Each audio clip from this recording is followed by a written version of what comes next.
Mirëmbrëma miq, gëzuar Krishtlindjen. Sonte kemi nderin të ndajmë gëzimin e kësaj feste dhe mesazhin që Krishtlindja mbart. Nuk do të flasim vetëm për një ndjenjë festive të dhjetorit, por për dashurinë e Krishtlindjes që është më shumë se kaq, dashuria që zbriti nga qielli, një dashuri që vazhdon të ndryshojë njerëz edhe sot e kësaj dite. Kemi kënaqësinë të kemi të ftuar në këtë studio pastor Aleksandër dhe Vera Molla, një çift që shërben prej vitesh me përkushtim në kishën Fjala Jetës në Laç. Mirë se na erdhët. Mirë se ju gjetët. Gëzuar Krishtlindjen. Gëzuar dhe juve dhe gjithë atyre që na shikojnë. Na e keni mbushur shtëpinë plot edhe është bukur kur shtëpia mbushet me miq të mirë. Jemi goxha, kështu që jemi dakord. Po na tregoni pak si është Krishtlindja për ju, si festohet Krishtlindja në familjen Molla. Pastor. Po, Krishtlindja tani është një temë, është një ngjarje shumë e madhe dhe sigurisht duhet shumë kohë për ta mbuluar të gjithë, por në këtë mision, pra do mundohem shkurtimisht t'jap disa gjëra që sigurisht të plotësoj vetë atmosferën që është në gjithë vendin, por kudo atmosfera e Krishtlindjes. Pra drita, dhurata, vizita, ngjyra, të gjitha janë. Dhe sigurisht këto fakte japin atë pamjen se është me të vërtet një ngjarje e jashtëzakonshme, që e vërtet përmban brenda një vlerë shumë të madhe. Dhe sigurisht që Krishtlindja ka atë bukurinë e jashtëzakonshme dhe jo vetëm në anën materiale, e kupton? Por edhe në anën shpirtërore, familjare, në të gjitha aspektet. E para pse është shumë e veçantë Krishtlindja është se është një ndërthurje ndërmjet qiellores me natyroren, me njeriun, pra që është në tokë. Dhe duhet fjalë për një dhuratë, e cila është një dhuratë që nuk mund të matet mas një lloj vlere monetare apo me diçka tjetër, por i kalon tej kufit e vlerave njerëzore. Dhe kjo është dhurata e çmuar që Perëndia atë solli birin e tij Jezus Krishtin, i cili erdhi pra dhe solli gjithë dashurinë e Perëndisë këtu në tokë. Dhe ajo që duhet të nënvizoj është sigurisht që dëgjuesit do të jenë të ndryshëm dhe mendojnë që Krishtlindja është festa e krishterëve. Jo, nuk është e vërtetë, vetëm kaq. Ne të krishterët e festojmë sepse e kemi pranuar këtë gjë, por Krishtlindja është festë për mbar botën. E të gjithëve. Është të gjithëve. Dhe si është atmosfera në familjen tuaj? Tani Vera më duket se jep lezetin shtëpisë. Po, patjetër Vera ka pjesën e. Okej. Po, në familjen tonë, domethënë ka shumë vite që festohet, domethënë me përkushtim. Përkushtimi ynë është tashmë jo vetëm se të mblidhemi si familje, por mesazhin e dashurisë Krishtit ta ndajmë jo vetëm me fëmijët tanë, por me miqtë, me vëllezër dhe motra dhe madje edhe deri në kishë, domethënë ose edhe në kishë ose edhe në qytet, apo në shërbesen tonë, domethënë që është prej shumë viteve, mendojmë jo të festojmë ne si kishë, jo ne që e kemi njoftë Krishtin për të japim mundësinë dhe të tjerëve të dëgjojnë për lindjen e Zotit tonë, për ardhjen e dashurisë së Zotit nga qielli dhe shpesh herë. Keni këto festime tuaja? Po, ne me thonë të drejtën, mund të themi këtë që në shtëpi mblidhemi gati më shumë se sa në kishë tashmë, më shumë vim ke shtëpia mblidhen në shtëpi, për shkakun se ne kemi edhe një background katolik apo edhe të afërmit tanë që e njohin Zotin. Dhe ftojmë ato që se njohin Zotin, domethënë të festojmë me ta. Fëmijët gjithmonë sjellin miq, shokë dhe shoqe, të cilët s'kan background të krishterë, edhe ne festojmë në shtëpi me ato parimet tona. Po, edhe gëzoni së bashku. Po, gëzojmë, por e sjellim, bëjmë një ditë kishe, ndryshe, domethënë është një kishë, gjithmonë domethënë përpara atë festës, marrim darkën e Zotit, e lavdrojmë Krishtin, kalojmë më shumë se 1 orë në adhurim, pastaj hajmë edhe pimë nëse është koha e drekës. Po, ndërkohë për t'i dhënë prap fjalën pastorit, ai po thoshte që Krishtlindja nuk është vetëm për të krishterët, është e të gjithëve. E për të vazhduar bisedën në këtë kontekst pastor, çfarë do thot për ty si një mesazh për ne, dashuria që zbriti nga qielli? Mesazhi që dashuria e qiellit zbriti këtu tek ne ka një fuqi të jashtëzakonshme. Dhe ky mesazh ose kjo dashuri është jetë ndryshuese, është transformuese. Dhe sigurisht Perëndia njihej dikur vetëm Perëndia i plot fuqishëm, i kudo ndodhur, por tani për Krishtlindje, në përveç se pam pra imazhin dhe shëmbëllimin e Perëndisë të trupëzuar Jezu Krishtit, por përjetuam dhe pam që Perëndia i plot fuqishëm është edhe atë. Pra, njohim anën e fuqisë dhe të madhështisë dhe të autoritetit, kurse tani njohim dhe anën e dashurisë së tij.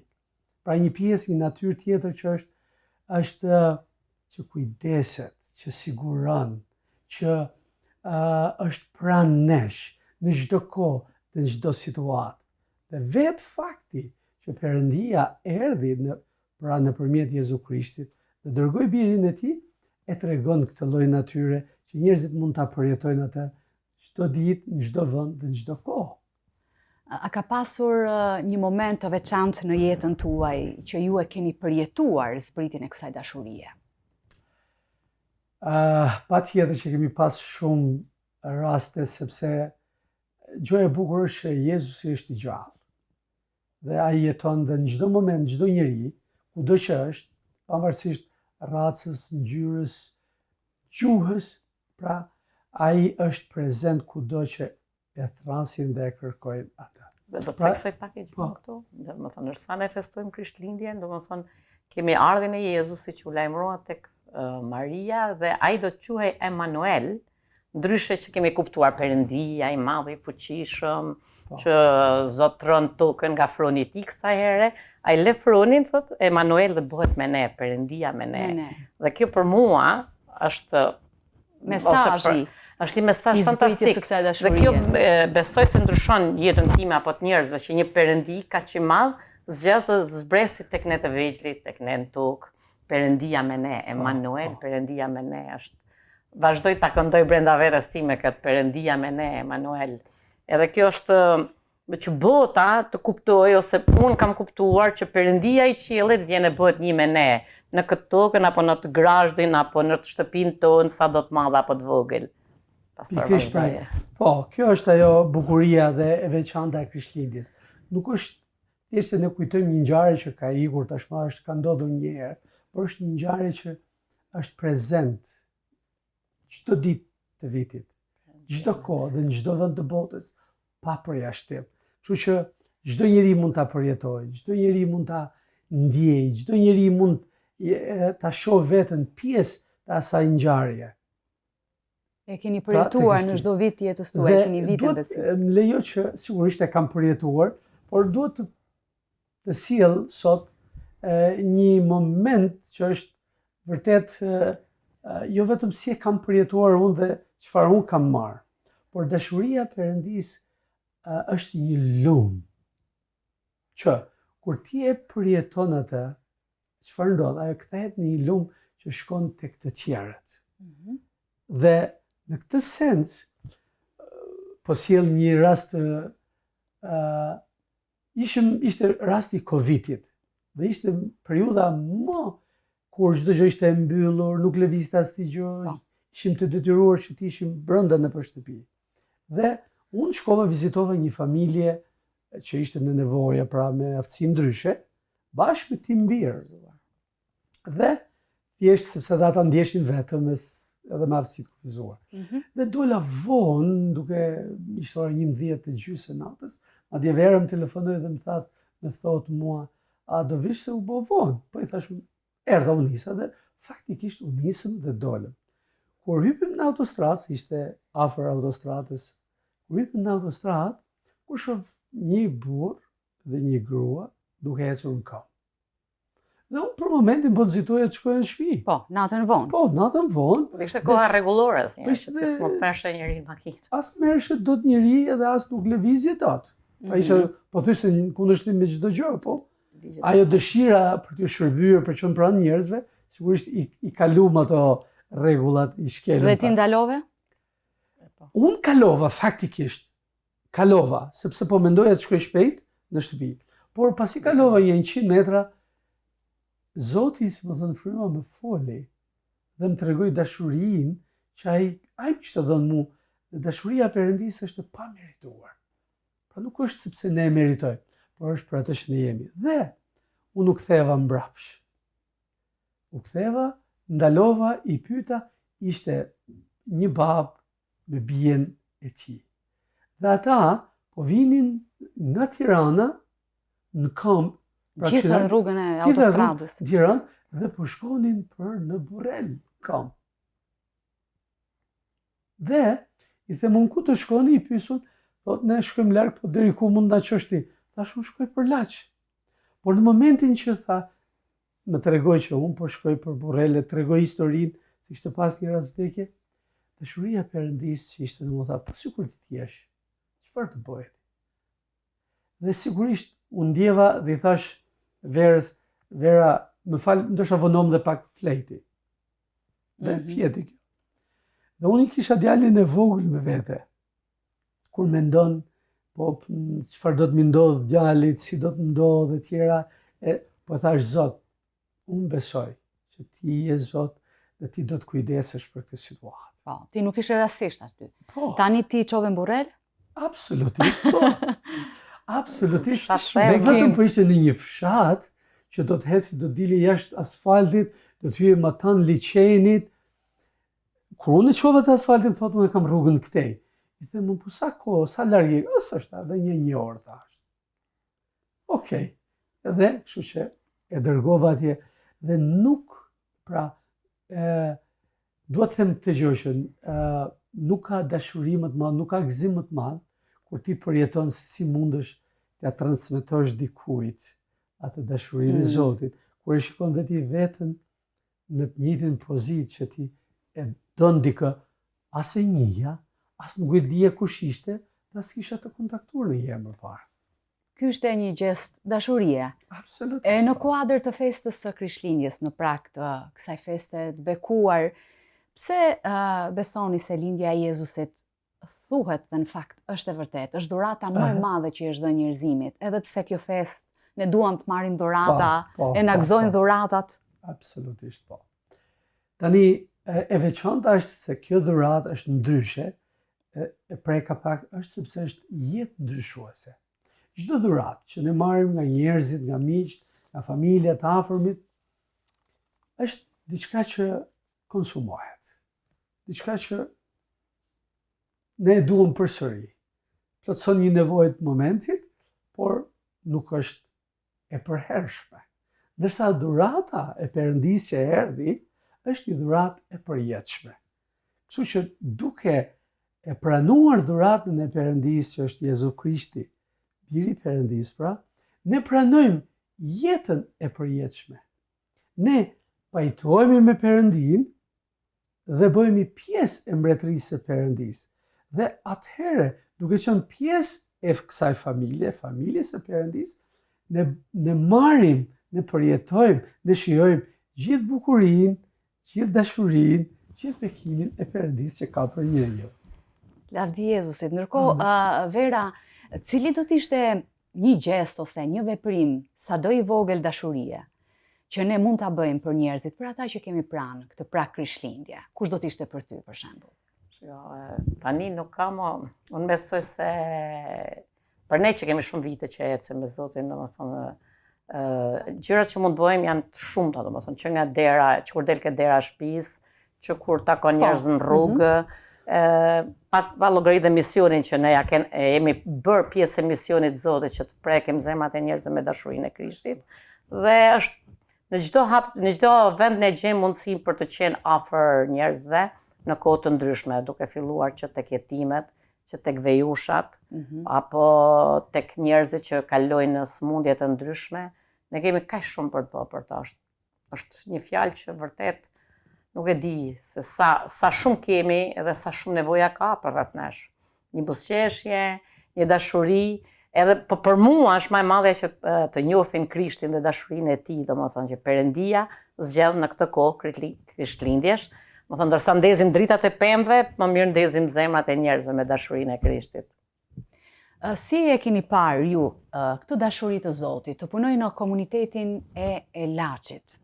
Sepse shërbesa juaj, në fakt, shërbesa juaj ilustron gjithë dashurinë transformuese të Krishtit. Po,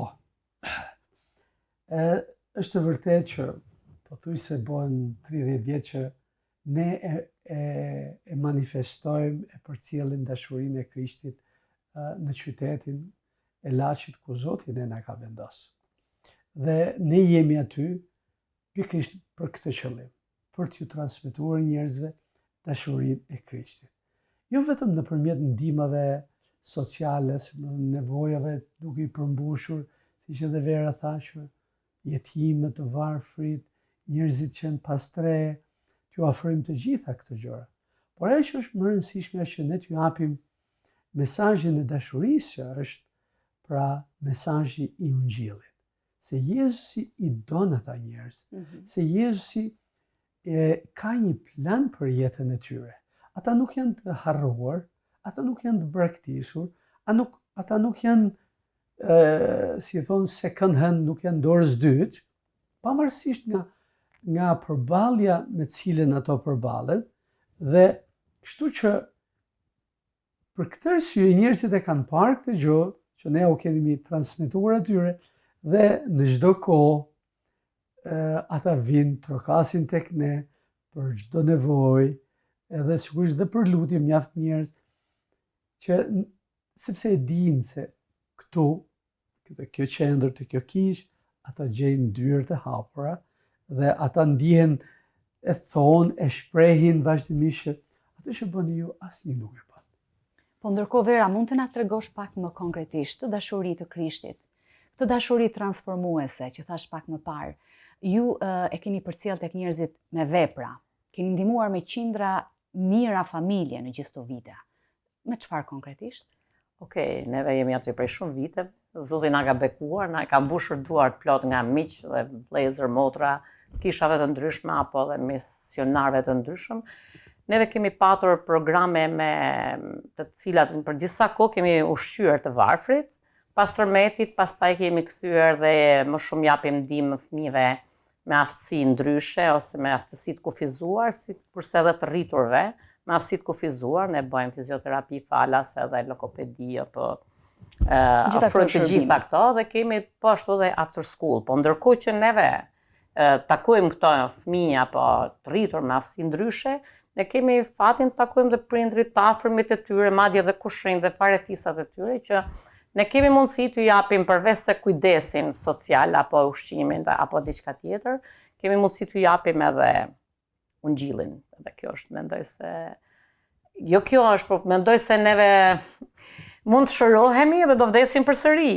Mund të ham dhe do vdesim përsëri, por pyetja është pasi të vdesim ku do shkojmë. A i njohim neve rrugën të vërtetën dhe jetën që është Krishti, dhe besoj se kjo botë ka nevojë për Krishtin, i cili është rruga e vërteta dhe jeta, dhe s'ka as edhe një lloj rrugë tjetër që ne mund ta takojmë atë përveç se nëpërmjet Jezu Krishtit.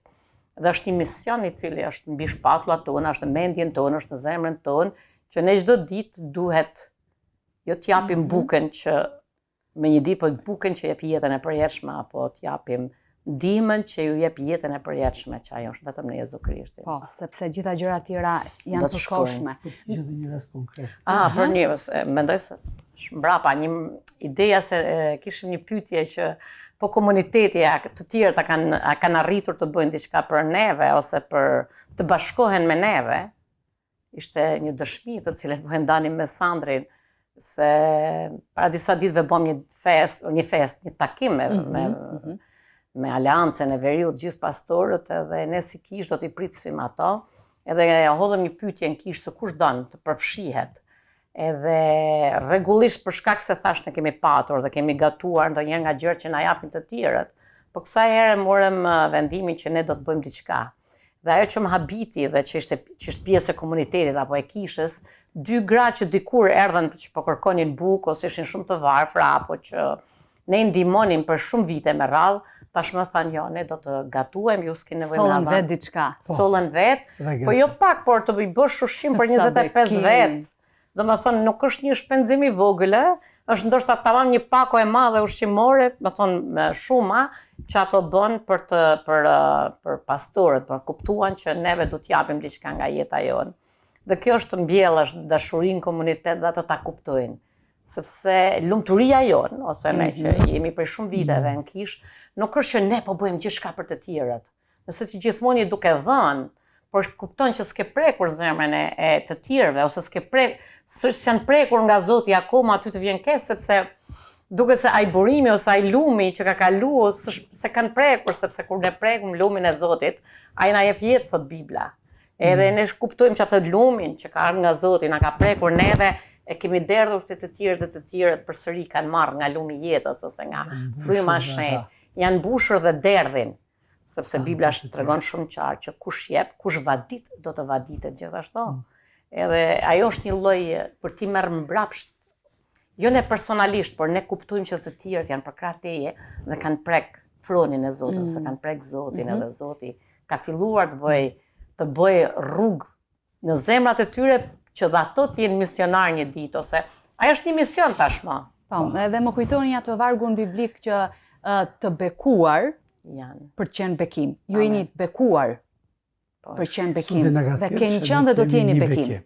Po. Ndërkohë i rikthehemi prapë çiftit Molla e pra Krishtlindjes, kësaj atmosfere, si e reflekton një çift, një familje, dashurinë qiellore që zbritin nga lart.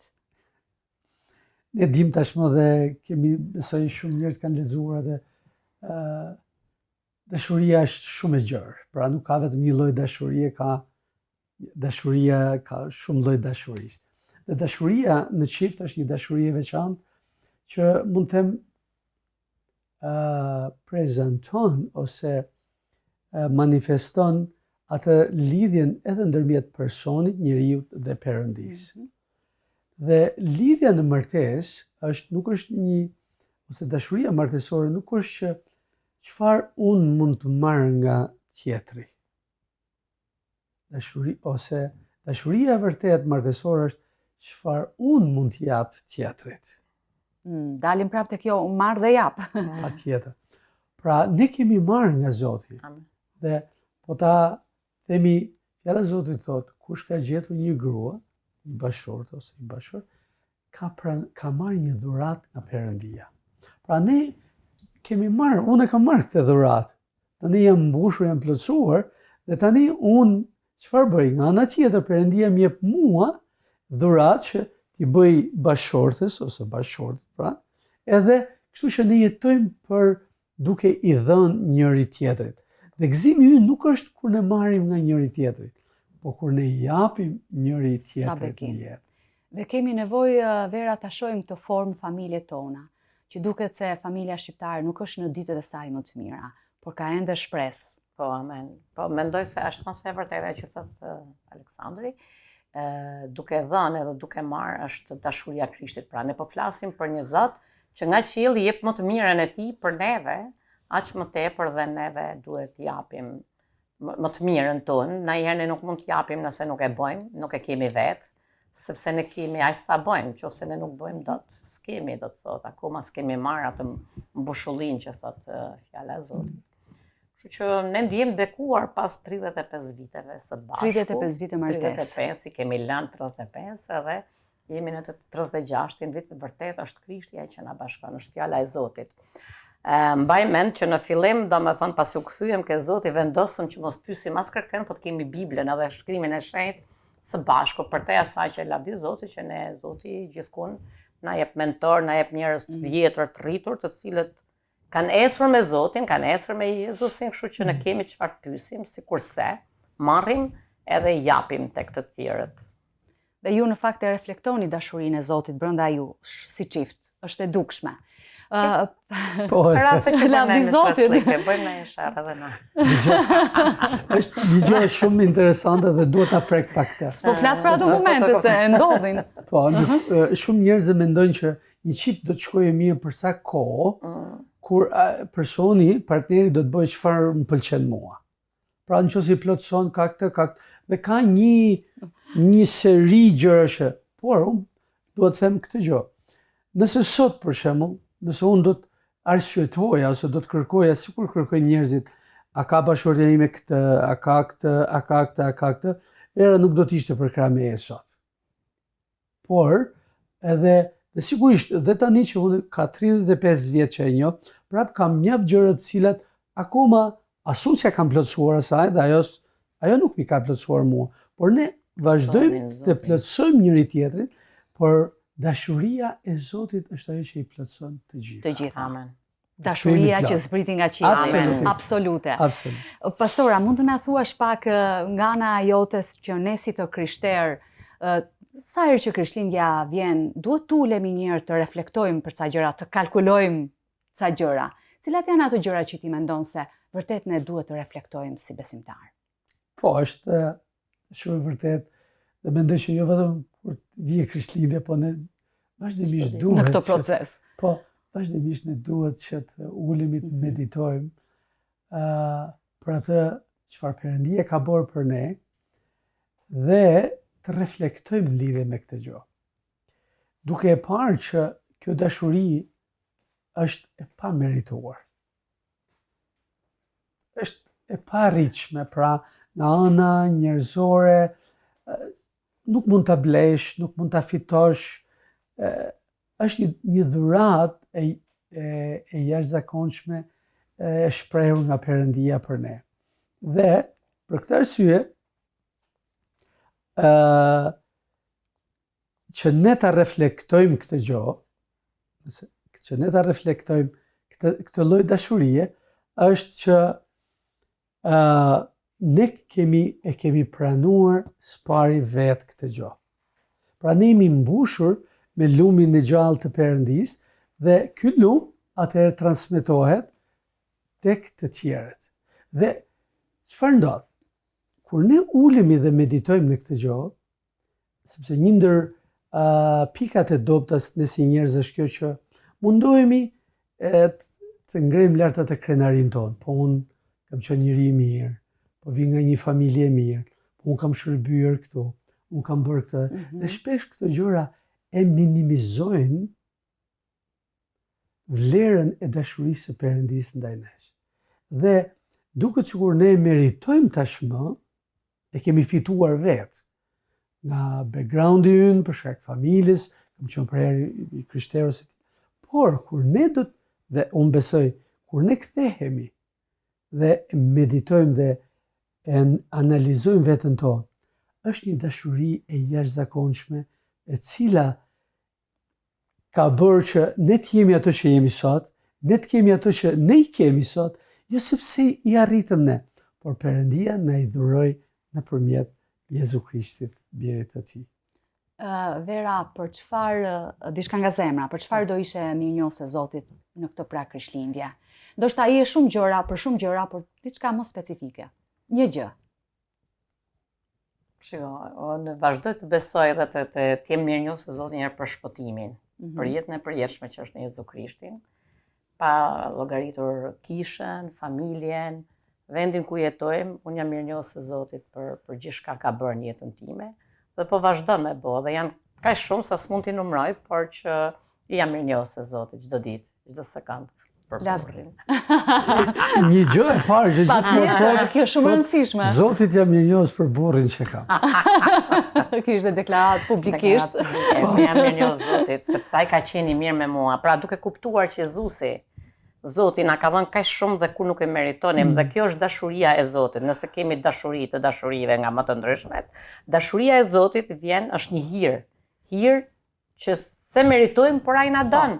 Edhe si mund mos jem mirënjohës çdo sekond të ditës, se si personalisht më gjeti, më shpëtoi, më dha fjalën e tij, më bëri pjesë të shërbesës tij, kështu që është vërtet. Edhe falënderimi që bëre për pastorin si bashkëshort në krahun tënd është me vlerë, sepse të kesh sot një familje të shëndoshe, të bashkuar, me Krishtin në qendër, është një, unë do të thoja, është një eksploziv për të punuar për mbretërinë e Zotit edhe për të përçuar ungjillin përpara. Ndërkohë për ta përmbyllur, për ta përmbledhur këtë mbrëmje festive pra Krishtlindje, pastor, cili do të ishte një mesazh që ti do t'u drejtoje të gjithë shqiptarëve, një mesazh nga zemra?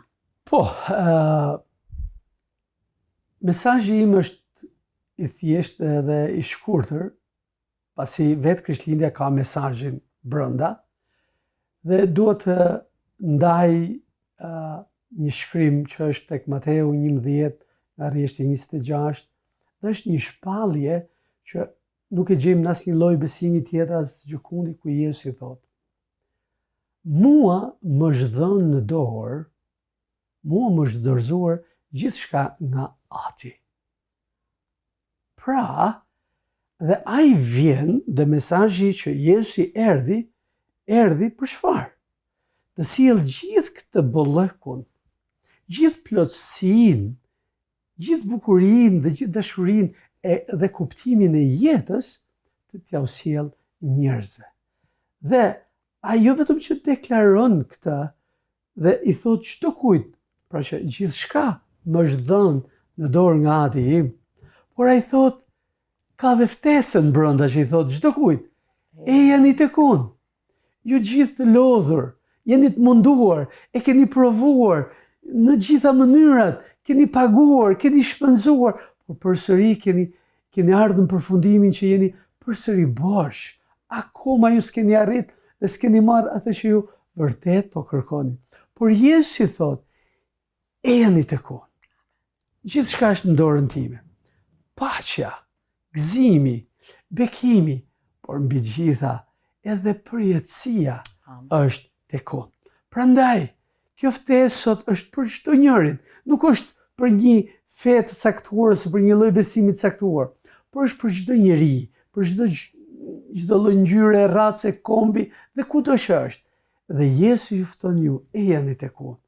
Dhe ai do ta heqë atë lodhjen dhe ju do të përjetoni shplodhjen, dashurinë dhe bekimin e vërtet dhe kuptimin e vërtet të jetës dhe dashurinë e vërtet, dashurinë e përjetshme. Lavdi Jezusit.